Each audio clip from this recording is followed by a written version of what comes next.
Welcome to my library, dear guest. My name is Ko, and I will be... I wasn't expecting any visitors today. Oh snap, look at all this. This place is fancy. It's got a roof and everything in here. Oh man, I haven't been allowed inside anywhere since the peanut butter incident of... Shh. Oh, sorry. Wait, isn't that Ko the librarian? Hi. Bearbard, it's good to see you. I take it you have come to return the books you have borrowed? For... what was it? Half a year now? Yeah, I thought I returned those. I mean, yes, I definitely didn't spend the last 6 months avoiding this place because I couldn't find them. You lost those books of... Let me be clear. Pictures of Catgirls in compromising positions. I mean, it isn't exactly of value to me, but many people here were waiting for that to be back. I mean, I was borrowing that book for a friend of mine? I don't even know what a cat is. I'm sure you don't. You know, while you're here, why not do me a favor? Join me for today's reading and I will overlook this little incident. This time. I am sure you will love the story I've prepared for today. Yeah, I think I can swing that. Is it this one? Player attempts to seduce DM both in character and out of character, causes complete collapse of gaming group, and even an IRL breakup. Man, that is a hell of a title. Agreed. But yes, that one is it. So, let's get right into it. Player attempts to seduce DM both in character and out of character, causes complete collapse of gaming group and even an IRL breakup. By the author, Podcast +1 James. Well guys, this is the only real horror story I have, and unfortunately it is one completely suited to Valentine's Day, although in an utterly twisted manner. Very NSFW. The whole situation was bizarre, unexpected, and came completely out of nowhere, in a rapid and complete fiery implosion of the group that rivaled the Hindenburg in terms of suddenness and sheer scale of catastrophic collapse. So sit back, dear reader, and indulge this tale of deceit, coercion, questionable sexual appetites, breakups, and of course, cringe. Lots and lots of cringe. The cast consists of, names changed, Me, DM. Dave, my roommate, playing a half-orc fighter, was not present for the session in question, relevant later. Annie, Dave's girlfriend, playing a halfling cleric. Rich, a friend of mine and Dave's, playing a zany gnome sorcerer. Trish, the problem player, playing a foxfolk, reskinned Tabaxi Bard, because of course she bloody was. She could also never quite decide whether this person was more cat or more fox, or more both. It was weird. So, we cast our minds back to days of yore, 2013. I was at university and we were playing 3.5th edition for D&D. For context, I'm not really the typical nerd archetype. I'm fairly tall, fairly muscular, and my biggest interests outside TTRPGs, science, maths, nerdy movies, and video games is playing rugby. And I was on the uni team. I am, or was, being an adult sucks, something of a socialite. I like to host parties, I love being the center of attention, I love singing. In short, my highest IRL stat is charisma. I'm sorry, but anytime somebody who writes that in like an RPG horror story, I just don't believe them. It's like, oh, I'm actually like super hot, believe me. Like all the girls at my school, they just swoon over me. Yeah, it's like he gets in here, he's like, you know, you guys, I play D&D like you, but I'm not a fucking nerd like you. I'm just this cool, Exactly. I'm beautiful, I got long flowing locks. I'm just not like you nerds. In short, my highest IRL stat is charisma. My lowest, apparently, is wisdom. Yes, I am a dude bro. Yes, the exact stereotype you're currently thinking of. That one. It me. After one such get-together at my place, which was inevitably always a strange mix of guys from the rugby team, my course mates, I study physics, and my flatmates, their mates, etc., myself, Dave, and Annie were talking. I suggested the idea of running a D&D game, and they were both into it. See, and what even like goes more into that is he's like physics. It's not something like, oh, I wasn't like a communication major or something like that. It's like, I was physics. I'm here to disprove Sir Isaac Newton and prove that gravity isn't real. Neither of them had played before, but Dave informed me that our mutual friend Rich played, which I didn't know. And Annie said that Annie said that she had a friend that would be super excited to join because she was obsessed with TTRPGs. Enter Trish. Trish was the one person who attended that I didn't know, which naturally made her something of a wild card, but being the sociable person I was, this didn't bother me at all. And when I first met her, all seemed fine. She was lively and excitable. Her and Annie both did practical effects design, and she was artsy and enthusiastic with a real twinkle in her eye, which, I would realize all too late, wasn't a twinkle at all, but barely perceptible electrical feedback which indicated the short circuit of the sanity wires in her brain. That is a sentence, my god. That is a sentence and a half. My teacher shared with me in high school the longest sentence that was grammatically correct, and it was like 4 or 5 pages. What? Yeah, it was full pages. It was insane. It was like, and it was like 100% grammatically correct. It was insane. Right, it's like those like old creepypastas on the internet where people just do not know what punctuation is. Yeah, exactly. It's like kids always going when they tell you something exciting, like, and then. Yeah, at least they stopped for a breath. Like they said this sentence, like I feel like you couldn't even stop to breathe for. I thought she would be a joy to have at the table, rolling dice with us. If I had only known the depth of the anime love interest complex she apparently had, I might have realized that the rattling noise wasn't her dice tower, but the loose marbles rattling around in her skull. So, anyway, from the very first session, the group was great, and everyone's characters were fun, if a little tropey. This is why I didn't bat an eyelid at Trish playing up that bard and hitting on every NPC. What do you think about that, Bear Bard? You know, how I described it is I can't help it if everyone comes on to me. You know what I'm saying? Like, I show up, and I'm not hitting on other people. I just try to exist. It's not my fault that everyone's just drawn to the Bear Bard. You know what I'm saying? Yeah, I get you. You just kind of like enter a room, and the girls and boys are just swooning over you, trying to win you over. Exactly. You know, and it's equal. You know, it's everybody, obviously, clearly, but you know. Yeah, I get. Of course, I get you. Man with the fucking 22 charisma stat, obviously. Well, yeah. See, that's the problem. Is he's always used to everyone. Like he's like, oh, I didn't mind when she was playing up that bard because you know I'm used to everybody loving me because I'm so charismatic and I'm on the rugby team and I'm Tom Cruise. We're just gonna call the author of this Tom now, Tom Cruise. He'll be Tommy Cruise. Tommy, yes. We all had a good laugh about it, and I responded with NPCs flirting or not flirting in the exact same manner as they would with Dave's character, who often tried his luck to all our amusement with his -2 charisma checks. Thus, I thought that it was all in good fun, and so did everyone else. Because nobody could be insane enough to think that imaginary characters interacting automatically meant the DM wants to bone them. Anyway, getting a little ahead of myself there. There were some red flags, minor ones by the standards of this subreddit to be sure. These included highlights such as Trish being a little obsessive about anime, and talking about her perfect man being an exact description of some protagonist from a particular anime.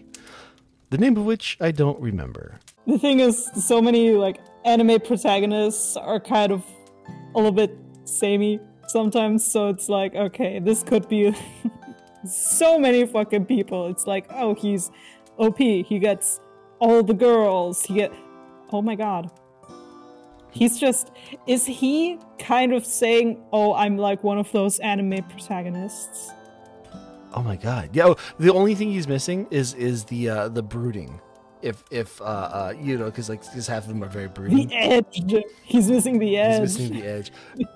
No, what he is a video game protagonist from 2007. Oh my god. Except he probably has hair. That's the only difference. Probably. We can't be sure of that. Well, he's so charismatic. You feel like his charisma score would like help him to grow the hair. Even if he would normally, normally you have male pattern baldness, but he just fights through that. He's so charismatic that he just grows it back. It gives him like long, luscious locks that just flow in the wind like Prince Charming from Shrek 2. My hair gives me super strength. Which is how he plays rugby. Yes, of course. Perfect. And the way in which she describes her tabaxi, complete with a big, innocent doe eyes, and playful curves, and swaying hips. She also showed up wearing fox ears at one point. I thought she was just really getting into the game and playing into her character, which, in a really disturbing sort of way, was right on the money. She also had a weird habit of maintaining eye contact with me for uncomfortably long periods of time. But I, with my IRL dump stat and wisdom, didn't put it together that she might have a crush on me, in case where this story is leading wasn't horrifyingly obvious. I was enjoying the group and the immersion. Everyone spent a lot of time talking in character and really getting into it, including Dave and Annie, who had been a little hesitant about RP at first. Trish spent almost no time whatsoever talking out of character. Another mild red flag that I overlooked entirely, but one that stands out from the rest in this little retrospective. And so, dear reader, begins that fateful night. Note that Dave, my roommate, was not present for this session. For the night is dark and full of fox-eared discomfort. It was an RP-heavy session. The previous had been a sizable combat session with one of the villains, and a sizable side story arc that had been completed. So there was a lot of looting, paying off debts and favors, collecting accolades, drinking in bars, being paraded around on the shoulders of the liberated village. All the normal tropes.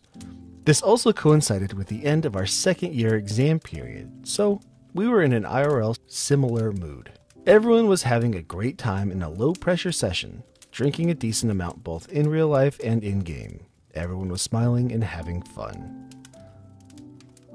Trish's character decided that tonight was the night to try and get it on with the burly human bartender NPC she had been flirting with throughout the campaign whenever they had been in this town. Again, I only picked this up in retrospect, but this was the NPC who most closely, although not even that fucking closely, resembled me in how I had described them. And she had singled this NPC out repeatedly. Yeah, he wasn't as cool as me, but, he was the closest that could match me. I'm great and charismatic, but in-game I couldn't quite describe how awesome I am, compared to this guy. Otherwise, would have had to make like a DMPC for that, but, it appeared to me that many people don't like that, and everybody likes me, so that couldn't be it. Exactly. And I would have had to come up with a mechanic for the shirt ripping off every 5 minutes because I'm so muscular and amazing, so... Anyway, in the revelry of the villain's defeat and the town celebration, she succeeded on her seduction role for this poor bartender. I made a joke about them going off to have very scratchy cat sex for which he will probably need his back bandaged, and attempted to fade to black. Trish was having none of it. Obviously, she wanted to vicariously play out this encounter between these two abstractions in a display that would have made Sigmund Freud himself make the concerned Tom face.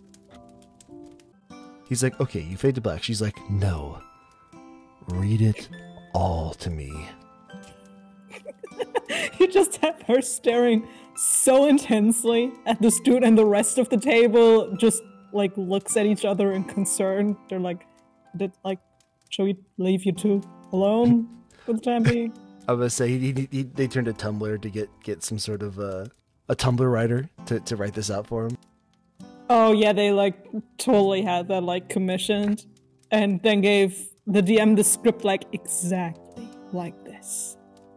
Just like that. Excellent. She interjected, describing how her character waited for him to go and get her drinks, before taking off all her clothes, changing into just one of his thin shirts and waiting on his bed in a seductive pose, and began to purr. Okay, a little too much detail, and she has a creepy, lascivious look in her eyes while she describes it, but fine. She's had a couple drinks and is a bit too into it. I once again try with, and as he sees you, he shuts the door behind himself with a smile. Anyway, back in the bar, Clipperdunk is in the midst of his absurd levitating tank hearts performance when... Trish again interjects, pouting a little this time. She describes how her character stares into his green eyes.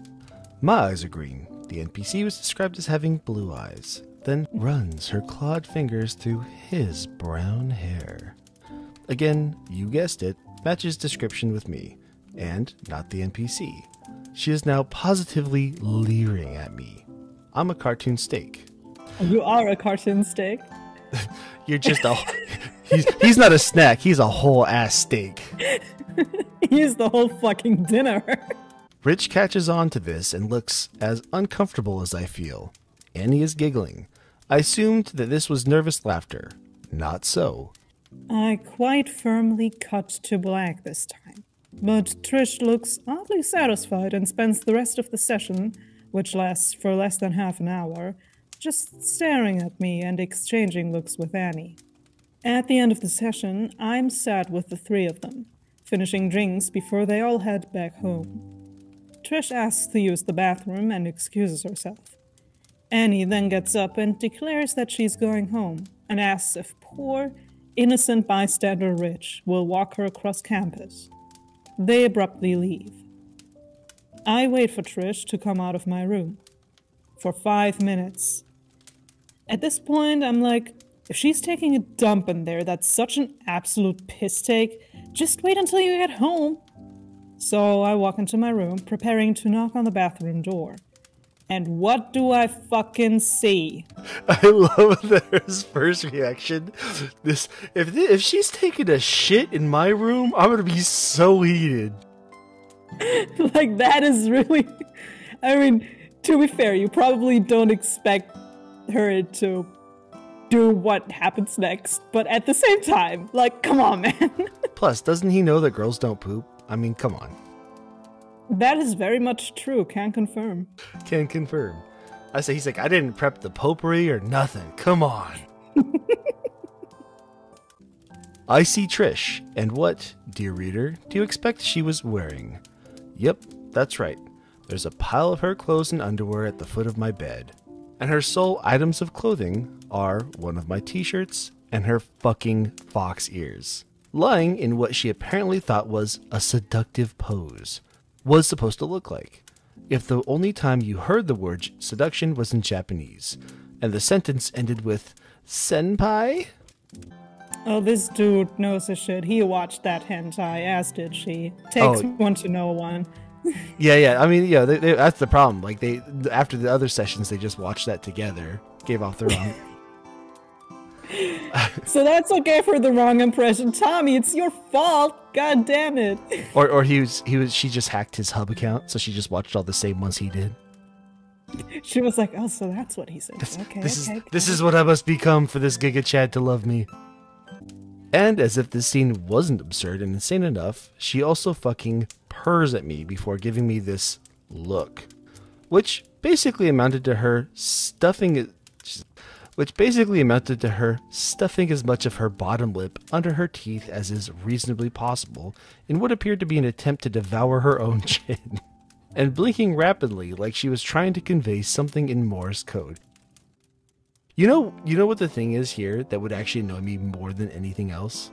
Is the fact that she went through my clothes and took my shirt. Right. Like what if I was hiding something in there? Like, this is a college kid. This is like 2013. So what if he had some like weed in there? Now all of a sudden she can call the cops on him because she went looking through his shirt.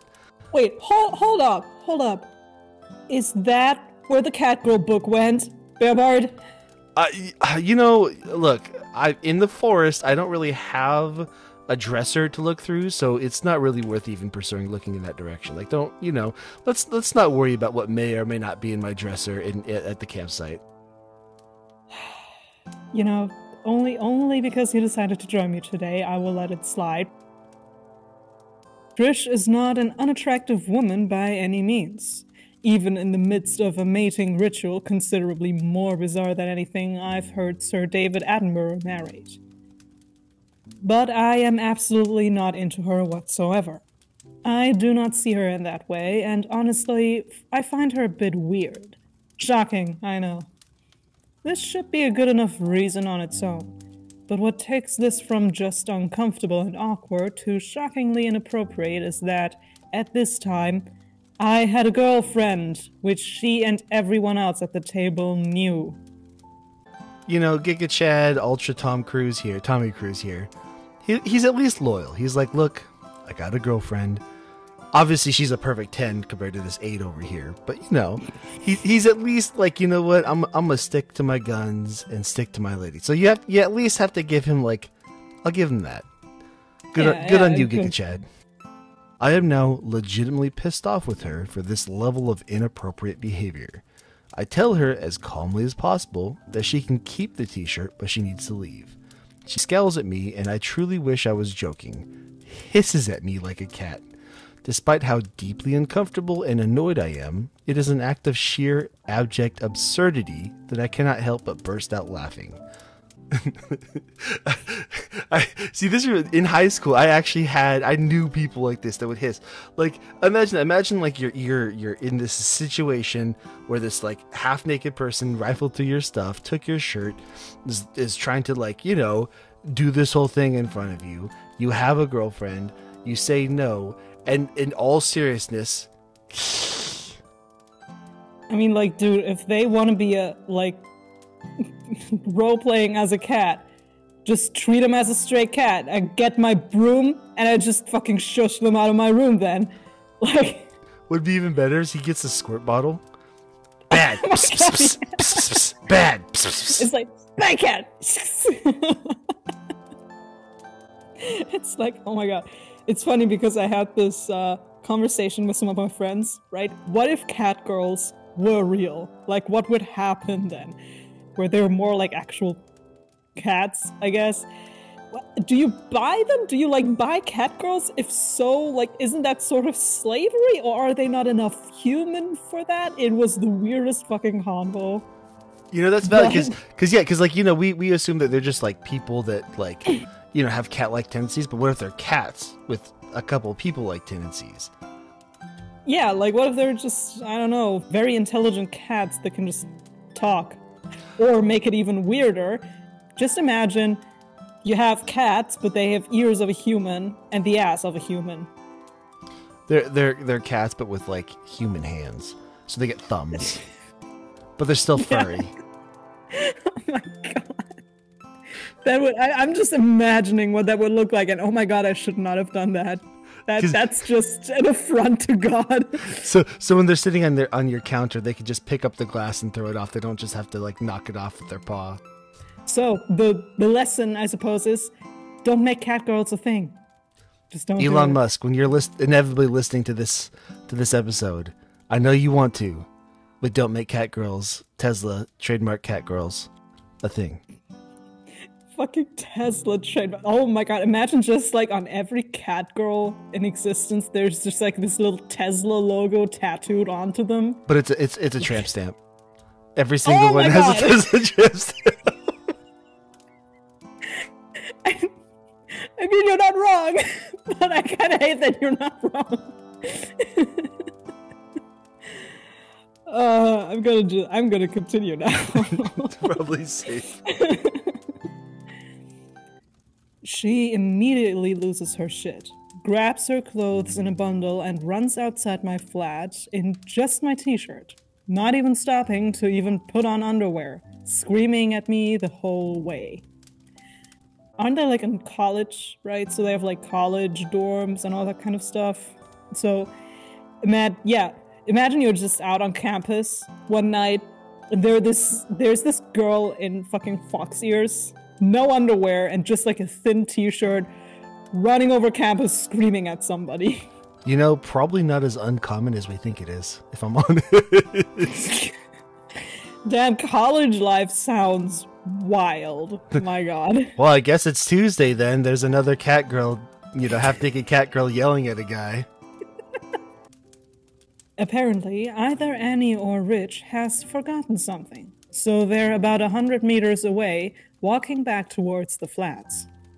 They and everyone else around see this 2/3 naked cat fox woman throwing a hyper tantrum over getting rejected, creating an utter spectacle in the quad, which is overlooked by several blocks of halls, not to mention other students who just happened to be outside. I would have been mortified if I wasn't too busy being somewhere between utter speechless disbelief and repressing uncontrolled mirth. Annie runs over and throws her coat over the now hysterically crying Trish, and then starts berating me herself, calling me selfish and ungrateful, and telling me how Trish is better for me than my then-girlfriend. I'm in utter shock and disbelief at this point. This is totally out of character for Annie. Not knowing what to do in the midst of this bizarre and mutually humiliating meltdown, I just give an apologetic wave and grimace to Rich, go inside, and close the door. I call Dave and fill him in on whatever the fuck just happened. He's as baffled, shocked, angry as I am. Especially after I describe Annie's reaction. He calls her and demands to know what the fuck is going on. He's just sitting there like head against the door, just why? He's just drinking a couple more beers so that he just fucking passes out.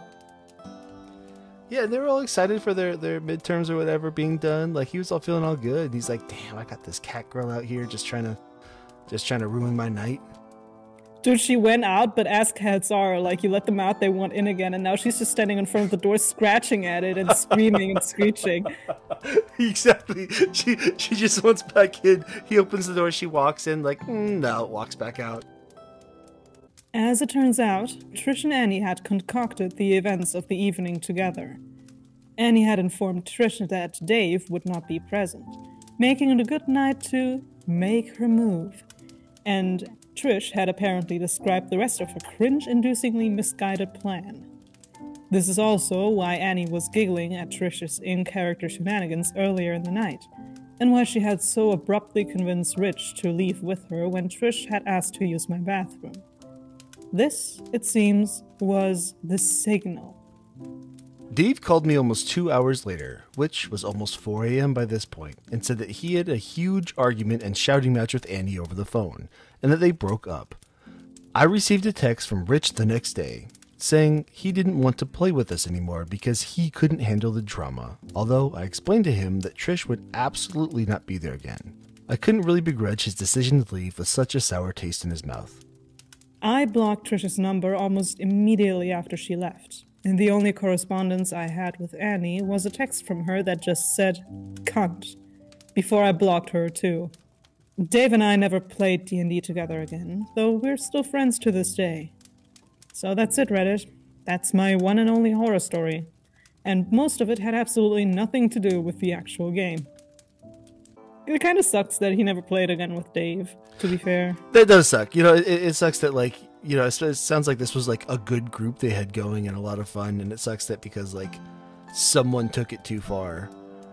The whole thing broke apart. It sucks. It's like, I've had groups break apart before for I've never had anything like this, like, blow it apart, but, it sucks when you actually have something going and people have the time and it just breaks apart because of something just dumb and unavoidable. Sometimes the creepy, predatory weirdo isn't a basement-dwelling neckbeard, but a pretty girl of half your size with more screws loose than a piece of IKEA furniture your grandma tried to put together, who apparently thinks acting like an anime cat fox woman is the height of seduction. So that was a hell of a story right there. You get all kinds of craziness from Giga Chad, turning down his 8 out of 10 cat girl, fox girl seductress. Yeah, well, they can't all be winners. maybe if she had directed her advances to somebody else on the table, might have worked out better for her. Yeah, if Annie was like okay with Trish like trying to break apart a thing, why didn't she just offer Dave? Oh yeah, right. If she's such a good friend that, wants to help her so much, she could have just been like, yo, like my boyfriend, I think he'd be into that. Like, you can have him.